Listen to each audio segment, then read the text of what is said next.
കാട് വികസനത്തിന്റെ കേരള മോഡൽ. മനുഷ്യ മൃഗ സംഘർഷങ്ങൾ ലഘൂകരിക്കുന്നതിനുള്ള ശ്രമങ്ങളെ സംബന്ധിച്ച വാർത്തകൾക്കിടയിൽ ഒരുപാട് കൗതുക വാർത്തകൾ നമ്മൾ കേൾക്കുന്നുണ്ട്. മനുഷ്യന് മുന്നറിയിപ്പ് നൽകുന്ന അത്യാധുനിക ഡിജിറ്റൽ സങ്കേതങ്ങൾ, ഭക്ഷണവും വെള്ളവുമില്ലാത്ത കാടല്ലാതായ കാടുകളിൽ മൃഗങ്ങളെ അകപ്പെടുത്തുന്ന ഹൈടെക് വേലിക്കെട്ടുകൾ, AI ക്യാമറകൾ, കോളാർ ID, അങ്ങനെ പലതും. ഇതിനിടയിൽ Kerala state protective staff organisation എന്നൊരു സംഘടന തയ്യാറാക്കിയ ഒരു റിപ്പോർട്ടിലെ വിവരങ്ങളും വാർത്തയായി. Removing exotic plants will ensure food for wild animals എന്നതാണ് ഈ റിപ്പോർട്ടിലെ കീ ടേക്ക് അവേ. സ്വാഭാവിക വനങ്ങളുടെ രീതിശാസ്ത്രം അറിയുന്ന ആർക്കും ഇതൊരു പുതിയ കണ്ടെത്തലൊന്നുമല്ല. പക്ഷേ കേരളം വേറെയാണല്ലോ. സകല വഴിയോരങ്ങളിലേക്കും അക്കേഷ്യയെയും യൂക്കാലിയെയും ഒക്കെ ഇറക്കുമതി ചെയ്ത് പരിപാലിച്ച വനമഹോത്സവങ്ങളുടെ ഹാങ് ഓവറിലാണ് ഇപ്പോഴും നമ്മുടെ അതിബുദ്ധിക്കാരായ അധികാര കേന്ദ്രങ്ങൾ പലതും.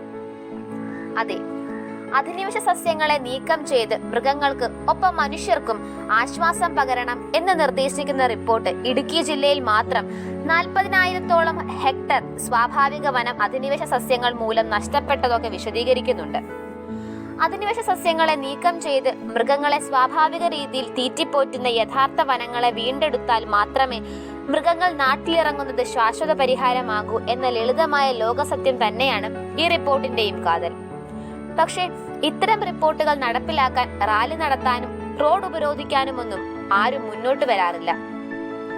അതുകൊണ്ട് തന്നെയാണ് ഇത്തരം റിപ്പോർട്ടുകളോട് ചേർത്ത് വെക്കാൻ വിചിത്രമായ മറ്റു പല വാർത്തകളും നമുക്ക് ലഭിക്കുന്നത്.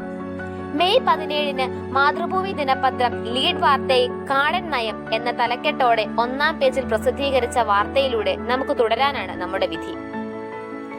ഇവിടെ യൂക്കാലിയെയും അക്കേഷ്യയും ഒന്നും കാടൊഴിയുകയല്ല, വീണ്ടും കൃഷി ചെയ്യാൻ അനുവദിക്കുകയാണ്. ഇങ്ങനെ ഒരു ഉത്തരവിലേക്ക് നയിച്ചത് കേരള ഫോറസ്റ്റ് ഡെവലപ്മെന്റ് കോർപ്പറേഷൻ നൽകിയ അപേക്ഷയാണ് എന്നതാണ് വിചിത്രം. പെരിയാർ കടുവ സംരക്ഷണ കേന്ദ്രത്തിനുള്ളിൽ പോലും ഇങ്ങനെ ചെയ്യുന്നതിനാണ് അനുമതി നൽകിയിരിക്കുന്നത്. ഇതിന്റെ തുടർച്ചയായി മാതൃഭൂമി തന്നെ വീണ്ടും പ്രസിദ്ധീകരിച്ച വാർത്തയിൽ മുമ്പ് യൂക്കാലി നട്ടുപിടിപ്പിക്കുന്നതിനും വെട്ടിനീക്കുന്നതിനുമായി ഒഴുകിയ കോടികളുടെ സർക്കാർ സ്പോൺസർ തട്ടിപ്പുകളുടെ കണക്കുകൾ പ്രസിദ്ധീകരിച്ചു. 1-ാം പേജിൽ തന്നെ വാർത്തകൾ നൽകിക്കൊണ്ട് ഒരു പത്രം ഇടപെട്ടതുകൊണ്ട് തന്നെ ആവണം കാടിനുള്ളിൽ യൂക്കാലി കൃഷിക്ക് അനുമതി നൽകിക്കൊണ്ടുള്ള ഉത്തരവ് പിൻവലിക്കപ്പെടാനുള്ള സാധ്യത പല നീട്ടുന്നുണ്ട്. അത്രയും ആശ്വാസം. ഉത്തരവുകളുടെ ഈ കുഴഞ്ഞുമറിയലിനിടയിൽ ന്യൂസ് ബാനിന് വായിച്ചെടുക്കാൻ പങ്കുവയ്ക്കാൻ പലതുമുണ്ട്. കാടിന്റെ ഹൃദയം കണ്ട ആരെങ്കിലുമൊക്കെ നമ്മുടെ വനം വികസന കോർപ്പറേഷന്റെ അകത്തളങ്ങളിൽ എത്തിപ്പെട്ടിട്ടുണ്ടോ? ഏതെങ്കിലും ഒരു പ്രദേശത്ത് കാട് വളർത്തണമെങ്കിൽ കുറെ നാളത്തേക്ക് മനുഷ്യനെന്ന ജീവിയെ ആ ഭാഗത്തേക്ക് അടുപ്പിക്കാതിരുന്നാൽ മതി എന്ന റോക്ക് സോളിഡ് സത്യത്തിന് എന്ത് തിരുത്തലാണ് വനം വികസന കോർപ്പറേഷൻ നൽകാനുള്ളത്? അല്ലെങ്കിൽ തന്നെ മനുഷ്യൻ വിത്തും വളവും യൂക്കാലി പോലെ നശീകരണ ശക്തിയുള്ള മരങ്ങളുടെ തൈകളും പണിയായുധങ്ങളുമായി ഇറങ്ങിയാൽ സൃഷ്ടിക്കാവുന്ന ഒന്നാണോ സ്വാഭാവിക വനം?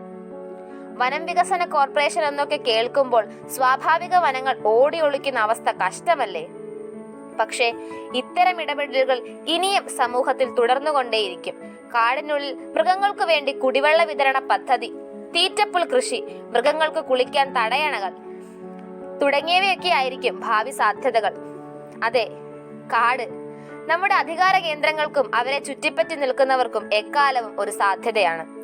കാട്ടിലെ തടിയും ആനയും ഒക്കെയല്ലേ വെറുതെ വിടാൻ ഒരുക്കമല്ലാത്ത ഒരു സമൂഹമാണ് നമ്മൾ. ആരിൽ നിന്നും ആർക്കു വേണ്ടിയാണ് അവശേഷിക്കുന്ന പച്ചപ്പിനെ സംരക്ഷിക്കുക എന്നാലോചിക്കുമ്പോൾ ശരിക്കും കാട്ടിലകപ്പെട്ടതുപോലെ. വീണ്ടും വരാം ഹൃദയം തൊടുന്ന മറ്റൊരു വാർത്തയുമായി ന്യൂസ് ബാൻഡിലൂടെ. ഞാൻ ഗോപിക സുനിൽ. ബൈ.